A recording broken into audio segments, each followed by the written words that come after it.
500 वर्ष पूर्वे श्री चैतन्य श्री मंदिर को श्री जगन्नाथ को दर्शन करिवार्थे आसीथिले जगन्नाथ दास भक्ति रे सेते मजी जाइथिले हजी जाइथिले निज को आपायित करि दैथिले जे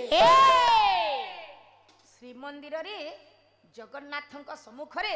जगन्नाथ दास को श्री चैतन्य अति बड़ी उपाधि भूषित करथिले आज्ञा आज्ञा तेनु आज्ञा कहनांती आमर भागवत संपूर्ण भागवत केउथिरे लेखा जाइछि आज्ञा देवनागरी लिपि संस्कृत रे लेखा जाइछि कृष्ण द्वैपायन व्यासंकर देवनागरी लिपि संस्कृत भाषा रे लिखित आज्ञा भागवत को जगन्नाथ दास काहे कि ओडिया रे अनुवाद करबा से तो चाहिथिले नूतन भागवत उठे लिखि पारि थांते हेले सेही भागवत को से ओडिया रे अनुवाद करिछन आज्ञा प्रत्येक वर्ष तांकर माता पद्मावती देवी श्रीमंदिर मुक्ति मंडप पाठ कर कार्तिक मास आज्ञा भागवत